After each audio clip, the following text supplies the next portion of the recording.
출애굽기 14장 15절에서 16절 함께 공독하겠습니다. 여호와께서 모세에게 이르시되 너는 어찌하여 내게 부르짖느냐. 이스라엘 자손에게 명령하여 앞으로 나아가게 하고 지팡이를 들고 손을 바다 위로 내밀어 그것이 갈라지게 하라.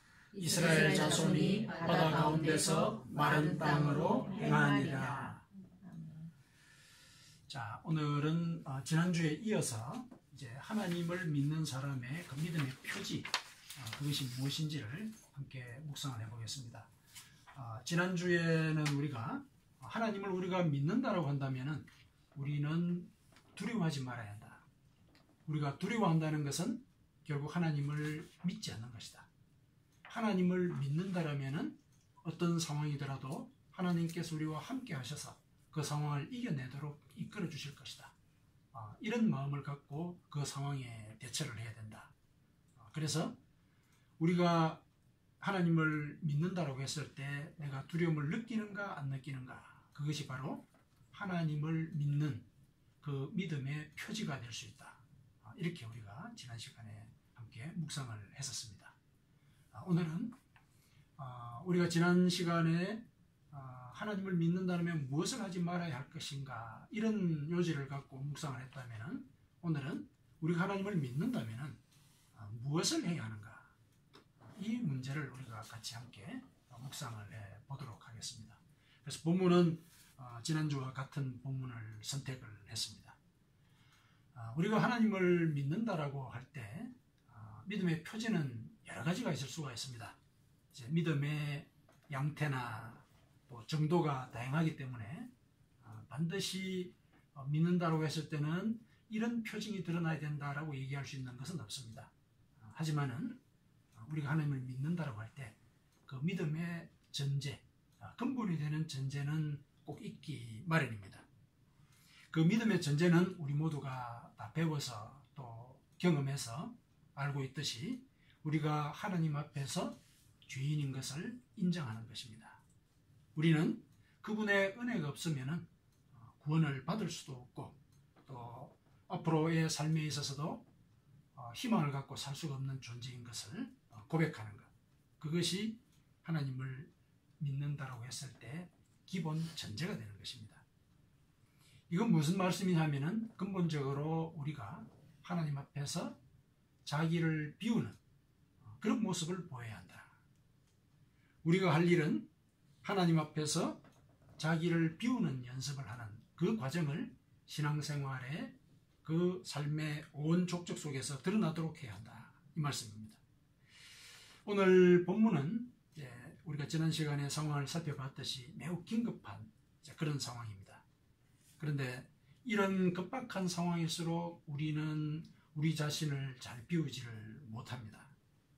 그래서 오늘 본문의 말씀을 통해서 하나님 앞에서 자기를 비우는 것이 어떤 것인지 함께 묵상해 보기로 하겠습니다. 하나님 앞에서 우리를 비우게 되면 하나님께서는 그 사실을 기뻐하시고 우리를 성화의 길로 이끌어 주십니다. 오늘 본문의 배경 잠깐 요약을 해서 말씀을 드리면 이렇습니다.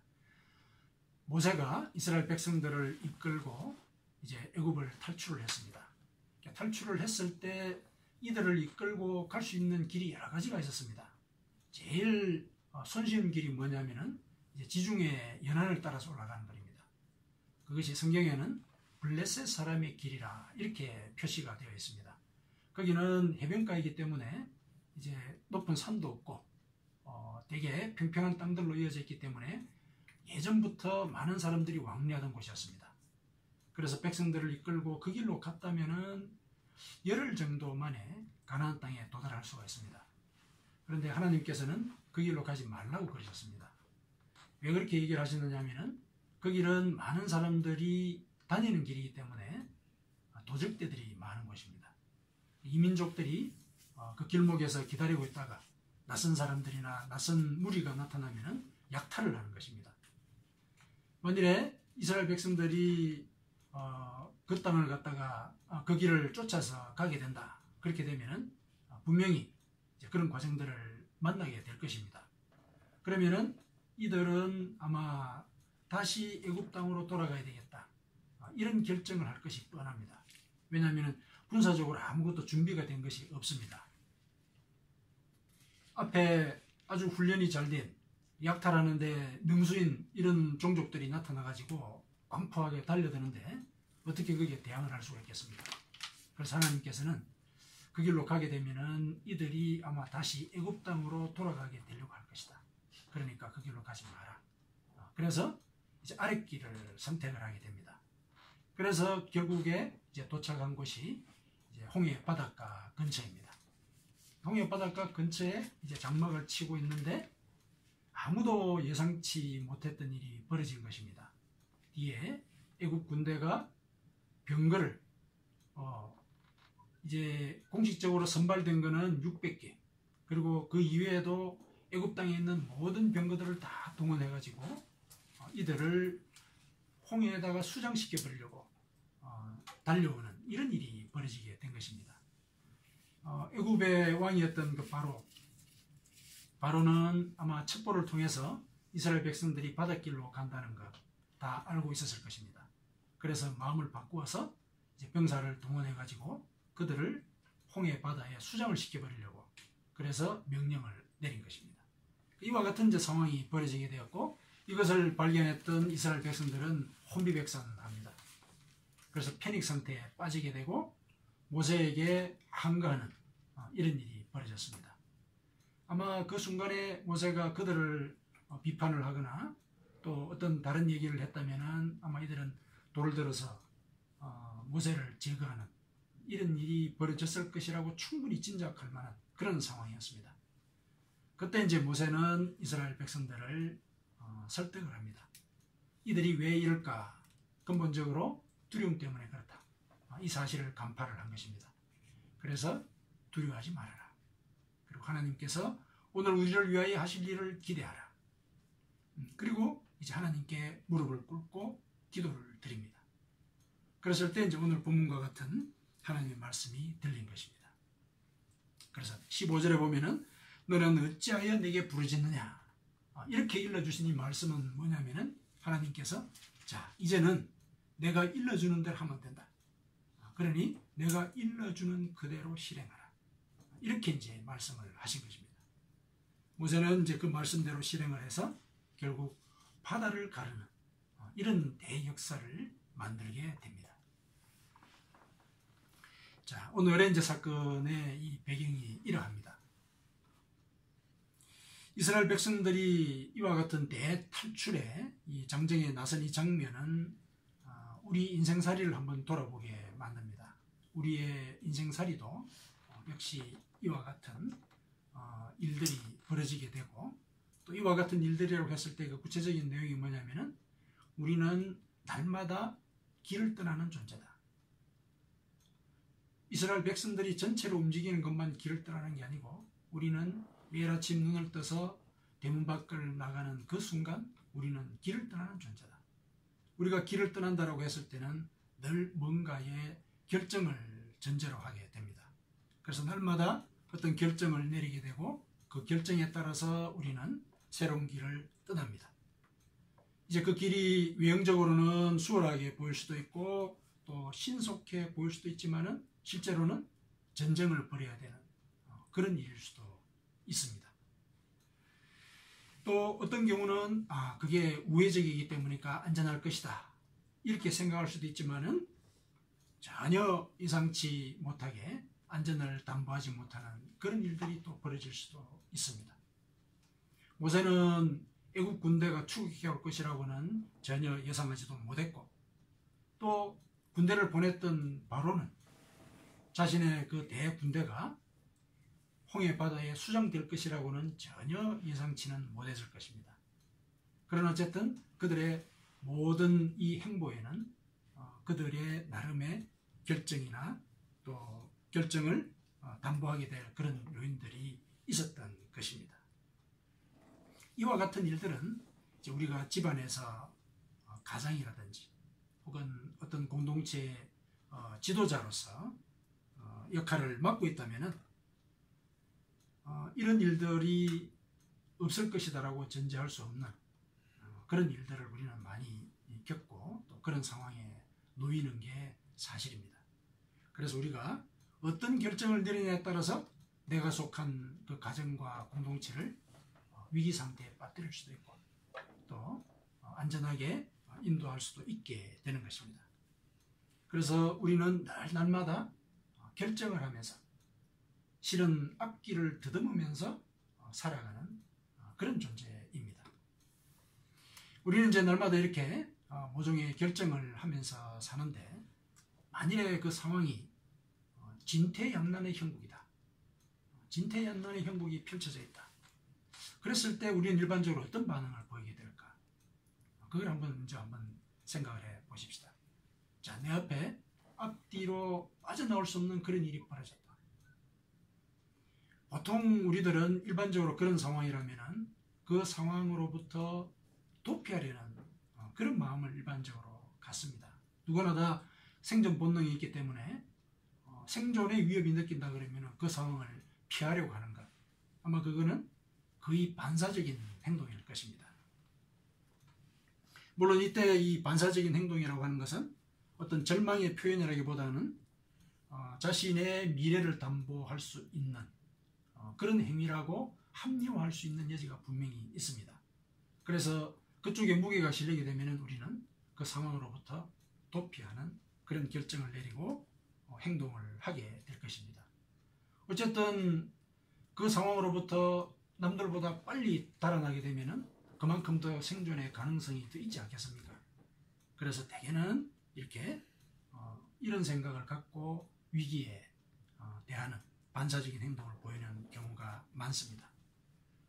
또 이 상황에서 좀 더 교묘하게 생각을 한다면은 이런 상황들을 벌어지게 되었을 때 이 사건이 왜 일어나게 되었을까 생각하면서 뭔가 변명거리를 찾는 것 혹은 누군가를 희생양으로 만들어서 이 상황의 모든 책임을 그 사람에게 덮어 씌워서 이 상황에 대한 책임을 면하고자 하는 이런 결정들을 할 수도 있습니다.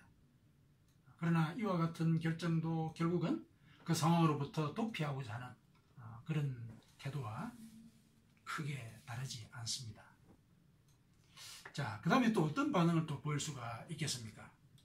그 다음에는 이제 이런 상황이 벌어졌으니까 발등에 불이 떨어졌으니까 이 불부터 꺼야 되겠다. 그래서 자기가 가용할 수 있는 모든 능력들을 다 동원하는 이런 일들을 도모할 수가 있습니다. 모세의 경우라면은 모세는 40년 동안 애굽 왕궁에서 왕자로 지냈습니다. 왕자로 지냈기 때문에 애굽의 문물을 분명히 익혔을 것이라고 우리가 짐작을 할 수가 있습니다. 이제 군대를 움직인다든지 또 학문을 또 배우고 이런 여러 가지 일들을 배웠기 때문에 그 순간에 이때는 이래야 되겠다. 나름대로 판단이 쓸 수가 있습니다. 그리고 또 40년 이후에는 광야에서 또 40년을 살지 않았습니까? 거기서는 양떼를 돌봤습니다. 그래서 말귀를 알아듣지 못하는 그런 짐승들을 어떻게 이끌어야 원하는 대로 원하는 방향으로 끌고 갈 수 있었는지 여기에 대한 노하우가 분명히 있었을 것입니다. 그래서 백성들이 우왕좌왕할 때 어떻게 하면은 이들을 안전하게 데려갈 수 있을까 나름대로 고민을 할 수가 있는 여지가 있는 것입니다. 예를 들면은 상황이 긴박하니까 이제 무기로 쓸 수 있는 것 무조건 다 모아라. 그리고 힘 좀 쓸 수 있는 장정들을 우선 앞길에 전열을 갖추어서 방어 전선을 펼쳐라. 그리고 부녀자들과 노인들과 또 이제 병자들 이런 사람들은 이제 양쪽으로 이제 소개를 시키는 겁니다. 그렇게 해가지고 어쨌든 이 상황을 지연시키는 그런 걸 한번 생각해 볼 수도 있을 것입니다. 그리고 또 이럴 수도 있을 것입니다. 도저히 이 상황을 우리 인간의 힘으로 할 수가 없다. 그러면은 이 모든 책임을 내가 져야 되겠다. 내가 이런 일을 일어나도록 앞장서서 왔으니까 백성들은 살려주고 나만 데려가라. 예를 들면 이런 생각도 할 수가 있는 것입니다. 모든 상황의 책임을 자기가 지겠다. 일종의 메시아 의식이라고 그럽니다. 그런 걸 이제 메시아 컴플렉스라고 그러는데, 자기가 다 책임을 지고 이 모든 상황의 구원자가 되겠다. 이런 생각을 또 할 수도 있습니다. 이거는 명분이 있어 보이는 그런 결정일 수도 있지 않습니까? 이런 반응을 또 보일 수도 있다는 것입니다. 혹은 이제 이것도 아니고 저것도 아니라면은 또 이런 상황을 또 우리가 예상을 해볼 수가 있습니다. 큰 일이 벌어졌을 때 분명히 이 일은 내가 처리를 해야 되는 책임이 있는데 도저히 감당이 안 된다. 그러면은 나는 원래 이런 일을 할 수 없는 사람입니다. 제가 원래 상처가 크거든요.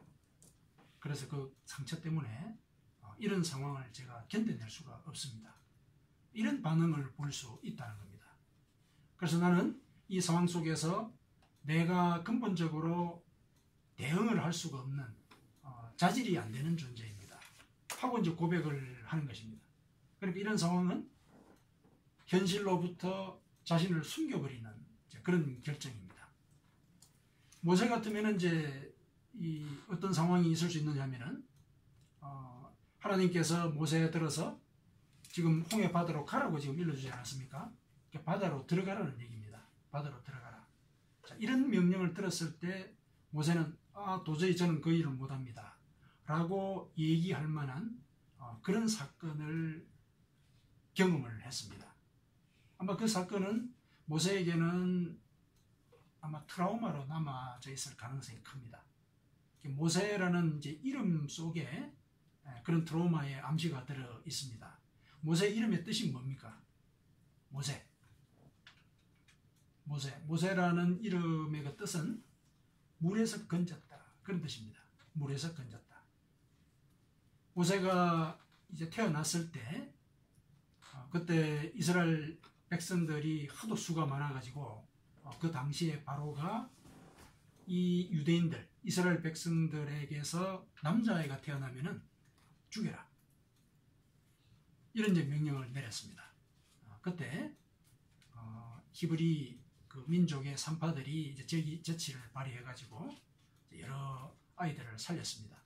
뭐라 그러냐면은 저희들이 전가를 받고 가서 아이를 낳는지 이렇게 가서 봤더니 벌써 그 여인들이 애를 더 낳았더라. 그래서 저희들이 어떻게 할 수가 없었다. 이렇게 해가지고 이제 살려낸 아이들이 많이 있습니다. 그렇게 해서 모세도 살아남게 되었고 모세의 부모는 모세를 한 석 달간 숨겨서 키웠습니다. 근데 석 달이 지나니까 이제 울음소리도 커지고 그래서 도저히 집에서 키울 수가 없게 되어가지고 이 아이를 갈대상자에 넣어서 나일 강물에 띄웁니다. 운명을 하나님께 맡긴 것이죠. 근데 그때 마침 이제 애굽의 공주가 나일강에 왔다가 모세를 발견하고 건져서 애굽의 왕자로서 살게 만들게 된 것입니다. 그럼 여기서 이제 의문을 제기할 만한 게 아니 그렇게 어렸을 때 의식이 없을 때 겪은 그런 일이 어떻게 트라우마가 될 수 있느냐 그렇게 얘기할 수 있는데 오늘날 이제 의학이나 이런 것들을 보면은 우리 뱃속의 태아들도 자신의 생존의 위협에 대해서는 감지를 한다. 이런 이제 결과들을 얘기하고 있지 않습니까? 그러니까 어릴 때 자기가 말은 못해도 생존의 위협은 본능적으로 느낀다는 것입니다. 답답하게 이 상자 속에 갇혀 있다는 것부터가 벌써 급박한 그 위험이 그 영혼 속에 상처를 남긴 그런 사건이었던 겁니다. 그래서 만일에 그런 사건들을 들먹여서 물론 이제 모세는 그렇게 하진 않았지만은 사람들이 그럴 수 있다는 겁니다. 자기가 어릴 때 당했던 어떤 트라우마를 끌어내어서 저는 이 트라우마 때문에 도저히 그 일을 할 수가 없습니다. 하나님께서 말씀하셨지만은 제 상처를 보고 말씀하십시오. 이렇게 대꾸를 할 만한 일들이 있을 수 있다는 것입니다. 모세의 상황이라면은 이러한 일들이 그에게 트라우마로 작용할 수 있을 여지가 분명히 있다라는 것입니다. 이렇게 이제 위기가 닥치면은 우리는 생존 본능을 발동을 시키거나 혹은 자신이 발휘할 수 있는 기량이나 능력이나 동원할 수 있는 지위, 친구, 친지 다 이리저리 다니면서 방법들을 강구하거나 혹은 심지어는 자신의 영혼의 상처까지도 동원을 하면서 자신의 생존을 도모하려고 할 것입니다. 도피하거나 발버둥을 치거나 혹은 숨어버리게 하는 이런 시도를 한다는 말입니다. 이와 같은 상황은 그 사람의 심리 상태를 가만히 우리가 들여본다라고 했을 때 그 사람의 마음속에는 자신밖에 없겠지요.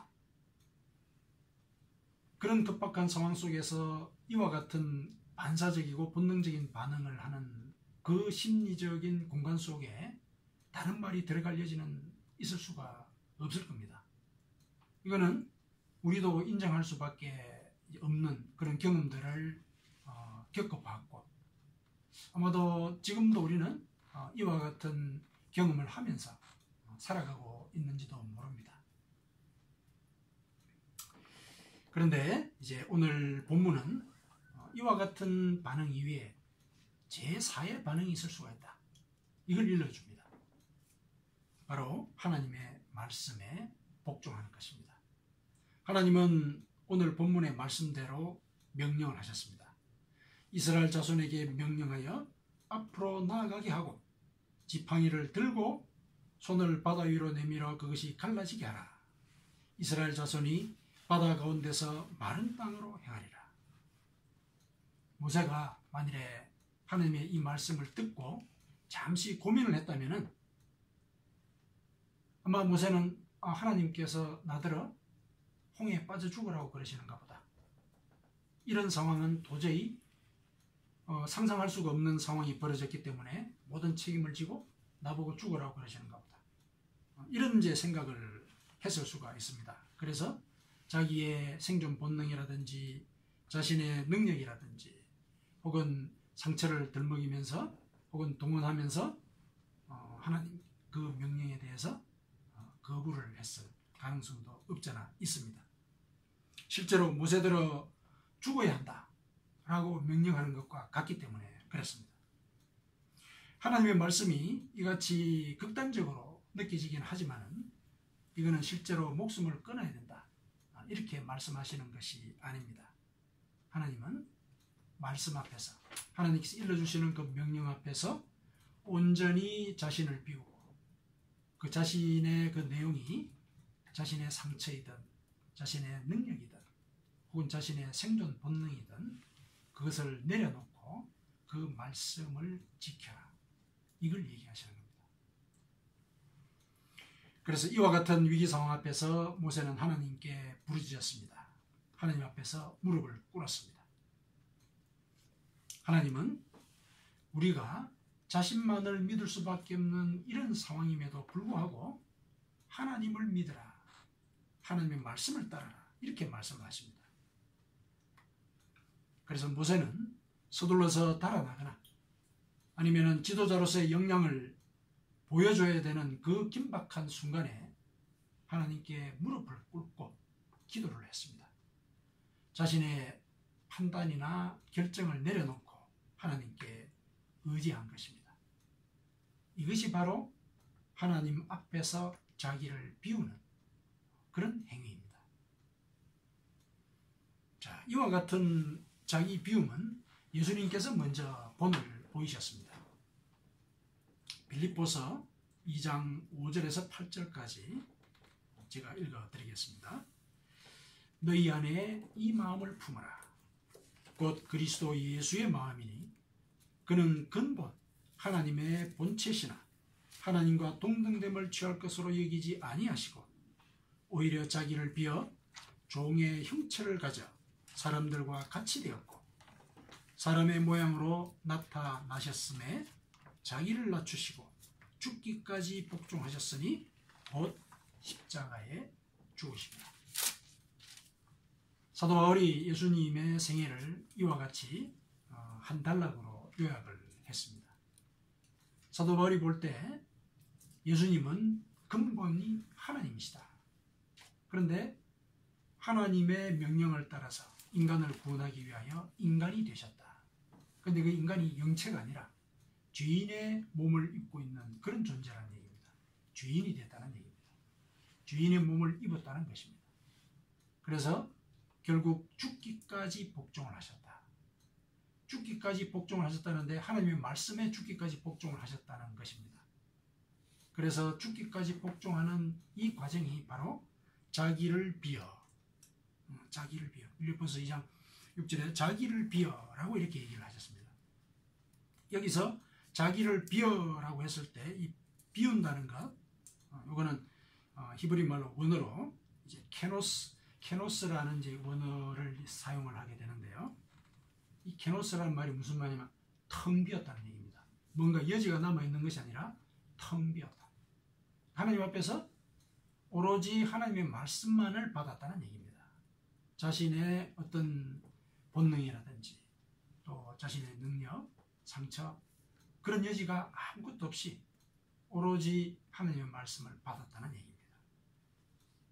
그리고 이 케노스라는 말은 실제 생활에서는 얼굴을 깎다, 창피를 무릅쓰다 그런 뜻으로도 사용이 됩니다. 그러니까 예수님은 하나님이었지만은 얼굴을 깎으신 겁니다. 주인이 되셨다는 겁니다.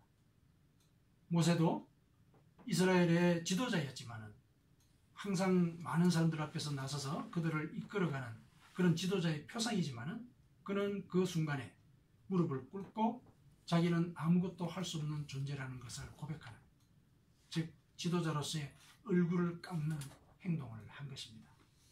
하나님의 말씀 앞에서 그렇게 자신을 비운 것입니다. 자, 이것을 이제 우리의 삶에다 한번 적용을 해 보십시다.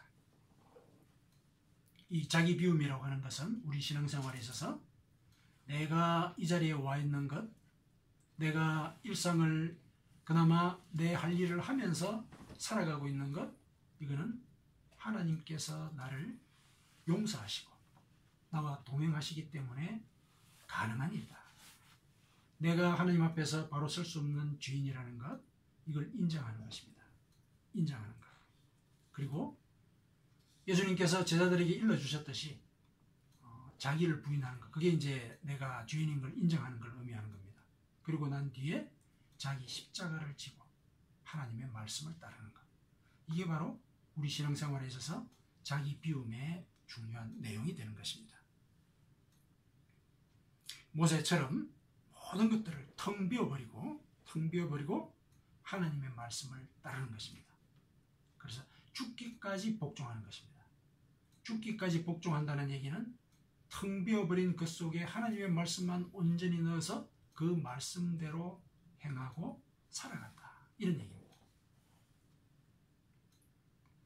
자, 여기서 이제 우리가 자기 비움이라고 했을 때 우리 일상의 사회 속에서 자기 비움을 강조하는 그런 유행이 있었던 것을 한번 기억해 볼 필요가 있습니다. 자기 비움, 굉장히 훌륭한 시도이고 또 우리가 일상을 살면서 따라야 하는, 또 실천해야 되는 그런 시도인 것은 분명합니다. 이제 한때 유행했던 그 자기 비움의 어떤 운동 같은 것들 있지 않았습니까? 그런데 그 사회에서 이야기하는 그 자기 비움과 우리가 지금 하나님 앞에서 자기를 비워야 된다라는 그 자기 비움, 거기에는 매우 중요한 차이점이 있습니다. 일반 사회에서 자기를 비워야 한다, 그래서 수련과 명상을 통해서 자신의 욕심을 끊어버리고, 주요한 목적이 자신의 그 욕심을 내려놓는, 이제 그것을 목표로 삼는 경우가 많지 않습니까? 그런데 그와 같은 상황들을 계속 하다 보면은 궁극으로는 사람이 허무주의에 빠지게 될 가능성이 많습니다. 왜냐하면은 인간은 욕심을 내려놓는다라고 하지만은 끊임없이 솟아나는 그 욕심과 욕망을 실은 주체할 수가 없습니다. 우리 속에는 욕심과 욕망이 솟아나는 것, 계속해서 솟아나는 것, 그것이 어떤 면에서는 우리가 살아있다라는 것의 증거이거든요. 다만 그 욕망과 욕심들을 어떻게 통제하고 또 그것과 더불어서 어떻게 선한 삶을 도모할까, 이것이 우리 삶의 중요한 목표가 되어야 되지, 무조건 욕심이 생겨난다, 그건 다 더러운 것이다, 나를 해치는 것이다, 그래서 내려놓기만 한다면 그거는 결국 그 사람을 허무주의에 빠지게 만드는 것입니다. 그래서 세상과는 거리를 둔다든지 또 세상 일에 대해서 수동적으로 바뀐다든지, 이런 삶을 살게 만들 가능성이 크다는 것입니다. 하나님은 우리가 그렇게 살기를 원하지 않으셨습니다. 이 세상에서 적극적으로 우리의 목표를 성취하고 그 성취한 결과들로 이웃들을 살리고 하나님께 영광을 돌리면서 살기를 원하셨습니다. 그래서 하나님께서는 그 방법이 세상에서 말하는 그와 같은 자기 비움보다는 내 말씀 앞에서, 내 말 앞에서 너를 비워라, 이런 길을 일러주신 것입니다. 우리가 신앙생활의 과정에서 자기 비움을 실천한다고 하는 것은 바로 그와 같은 것입니다. 하나님의 말씀 앞에서 나의 계획과 욕망을 통제하고 조절하는 것. 이것이 일반 사회의 자기 비움의 운동과 근본적인 차이점이 있는 부분입니다. 하나님께서는 왜 이렇게 자기를 비우라고 말씀을 하실까? 당신의 말씀 앞에서 우리를 아주 말 잘 듣는 로봇으로 만들기 위해서 그러신가? 그거는 결코 그렇지 않습니다. 하나님은 우리의 약함을 아시기 때문에 그렇게 우리에게 말씀을 하시고 명령을 하신 것입니다. 그래서 그 약함에 매달려서 힘겹게 고통스럽게 살 것이 아니라 내 말을 들으면은 오히려 너희들이 이 세상에서도 평안을 누리면서 살 수가 있다. 하나님은 우리가 이 땅에서 평안을 누리면서 살기를 원하십니다. 그래서 그 평안을 누리는 그 방법이 바로 내 말을 듣는 것이다. 왜냐하면 우리는 공부를 많이 한다든지 혹은 경험을 많이 쌓았다든지 또 나름대로 높은 지위에 오르다 보면은 내가 세상을 조망할 수 있는 눈이 생겼다, 이런 생각을 하기가 쉽습니다. 그러나 시간이 지나면은 자신의 판단이 그릇됐다는 것 인정할 수밖에 없는 일들이 많이 벌어지지 않습니까? 그게 인간이거든요. 근본적으로 우리는 우리가 내리는 그 판단이 실은 편견에 의해서 도출이 된 그런 결과라는 걸 그걸 인정할 수밖에 없습니다. 프랜시스 베이컨이라는 영국의 철학자가 있지 않았습니까?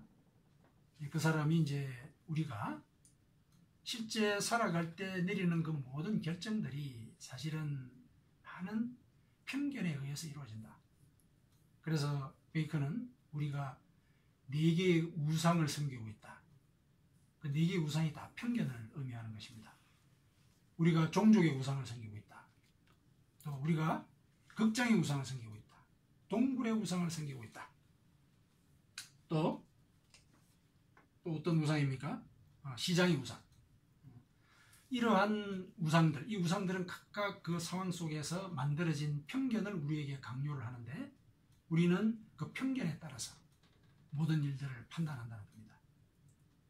우리 인간의 지력과 그 판단의 폭이 이럴 수밖에 없다는 것입니다. 하나님은 그걸 다 알고 계시거든요. 실제로 홍해 바닷가에 이르렀던 이스라엘 백성들을 한번 생각해 보십시오. 그들은 지금 앞뒤를 바라보지 않습니까? 땅을 밟고 서 있는 존재로서 앞뒤를 바라보니까 도저히 방법이 없는 겁니다. 앞으로 가려면 바닷길이 있고 뒤로 가려면 칼이 있는 겁니다. 이거는 방법이 없는 그런 상황입니다. 이 상황은 그 사람들이 땅을 밟고 있는 존재이기 때문에 그렇습니다. 시야가 제한이 되어 있다는 얘기입니다. 그러나 하나님은 하늘에서 보고 계십니다. 하늘에서 보시는 분은 앞으로 무슨 일이 벌어질지도 다 알고 계시는 겁니다. 그래서 전혀 이스라엘 백성들이 상상하지도 못하는 그런 길을 일러주신 겁니다. 바닷길을 건너라는 겁니다. 도저히 인간의 편견에 쌓여있는 그런 판단, 아무리 지혜롭다 하더라도 그와 같은 발상은 생각하지 못했을 겁니다. 그런데 하나님은 바닷길을 건너라고 얘기를 하십니다. 우리가 하나님의 말씀을 지키려고 자신의 판단을 내려놓을 때, 나의 판단이 편견에 쌓여있는 것이라는 것을 인정할 때 하나님은 참 지혜의 길을 일러주신다는 것을 이 사건을 통해서 보여주는 것입니다. 그러니까 하나님은 우리가 우리의 욕망이나 희망을 위해서 하나님을 이용하거나 혹은 하나님의 말씀을 곡해하려고 하지만 않는다면, 그리고 하나님의 말씀을 따라서 지키려고 하기만 한다면 그래서 자기의 욕망이나 희망을 제어하고 말씀대로 실천하려고 한다면 하나님은 그것을 우리의 자기 비움으로 인정을 하시고 그 비운 자리에 우리가 측량할 수 없는 그런 은혜를 베풀어 주십니다. 우리가 하나님을 믿는다라고 했을 때 우리가 하나님 앞에서 자기를 비우는 이 행위는 궁극에는 우리를 가득 채우는, 우리가 상상할 수 없을 정도로 가득 채우는 그런 과정이라는 것입니다. 놀라운 것은 근데 그 자기 비움의 이 모든 과정도 우리 보고 주체적으로 하라고 그러시는 것이 아니고 하나님께서 주도하십니다. 우리가 하나님의 말씀을 듣겠다라고 결심을 하고 그 말씀대로 따라가는 삶을 우리가 살게 되면 하나님은 자기를 비워야 되는 그 상황도 일러주신다는 겁니다. 이거는 참으로 완벽하고 참으로 친절한 선생이 우리 옆에 계신 것과 같은 것입니다. 우리가 무엇을 해야 될지 지표만 가르쳐 주는 것이 아니라 이때는 이렇게 해야 된다. 이때는 너를 비워야 된다. 이렇게 자극하시고 도전을 하시는 분으로서 우리 곁에 계시는 겁니다. 오늘 이 본문의 상황은 하나님께서 모세를 직접 도전하시고 자극하신 게 아닙니까? 홍해로 내려가라. 바닷길로 들어가라. 자기 비움이라고 하는 것도 하나님께서 일러주시는 그 말씀을 따르도록 하나님께서 그 순간 자기 비움의 결정을 하도록 먼저 선택권을 주신다는 겁니다. 그러면 그때 그 감동을 우리는 따르면 된다는 겁니다. 자, 이와 같이 우리가 이제 자기 비움의 과정들을 신앙생활의 이 과정 속에서 실천을 하면서 살아야 되는데, 그럼 구체적인 예를 한번 들어보도록 하겠습니다. 여러 가지 이 상황들이 있을 수가 있는데, 예를 들면 이럴 수가 있습니다. 시편에 이런 말씀이 나옵니다.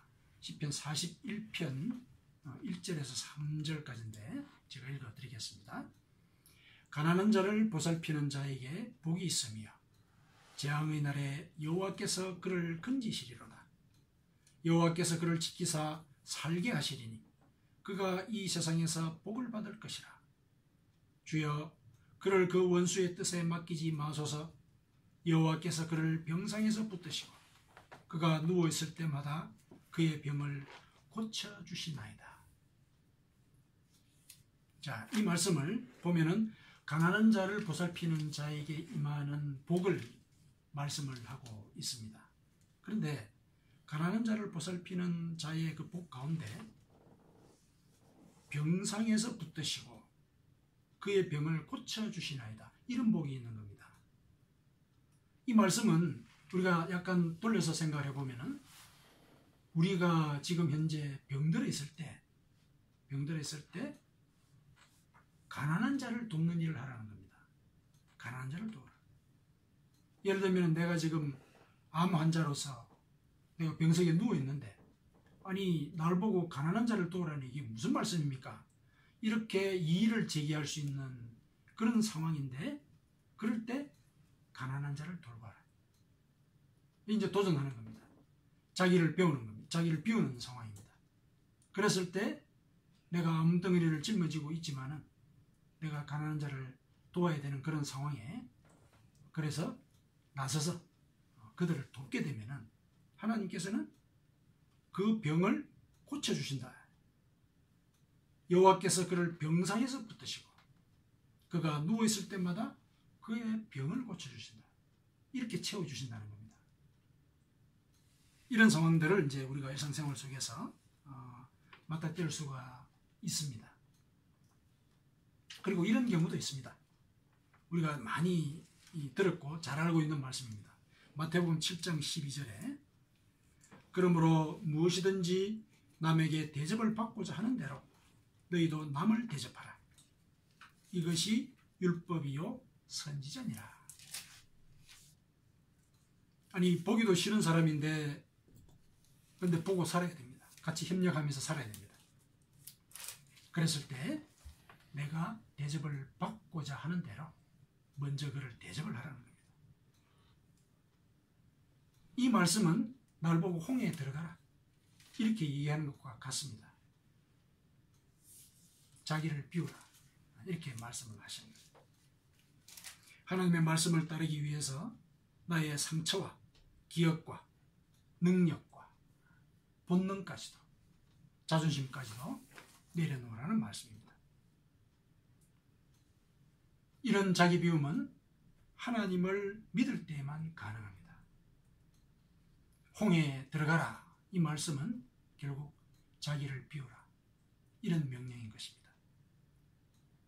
자신이 하나님 앞에서 죄인인 것을 인정하라는 말입니다. 그럴 때 죄를 용서받고 하나님의 말씀을 실천하는 가운데 하늘의 지혜를 받아 누려라. 이런 말씀입니다. 사랑하는 성도 여러분, 말씀을 맺겠습니다. 우리가 하나님을 믿는다면 우리는 하나님 앞에서 그 말씀 앞에서 자기를 비워야 합니다. 이것이 바로 하나님을 믿는 자의 믿음의 표지입니다. 하나님을 믿는다면 우리는 말씀 앞에서 자기를 비워야 합니다. 하나님께서 우리에게 말씀으로 자극을 하시거나 도전을 하실 때 그 말씀대로 따르면 됩니다. 자기를 비우는 그 순간도 우리에게 일러주신다는 말씀입니다. 이렇게 할 때 우리는 하나님을 믿는 자로서의 표지를 갖고 사는 그런 삶을 살게 되는 것입니다. 그러나 자기를 비우라고 하나님께서 말씀을 하신다고 해서 우리를 완전히 텅텅 비게 만드시려는 그런 뜻이 아니라, 만일에 우리가 우리를 비우게 되면, 하나님 앞에서 비우게 되면 우리가 측량하지 못할 그런 은혜로 그 비운 자리를 가득 채워주시고, 그냥 채우는 단계가 아니라 흘러 넘치도록 하셔서 그 은혜를 다른 사람들과 나눌 수 있는 자리에 서 있게 해주신다는 겁니다. 이것이 신앙의 신비입니다. 이런 믿음의 세계로 성큼 들어와서 진정한 체험을 맛보는 그런 삶을 사시기를 축원합니다. 아멘.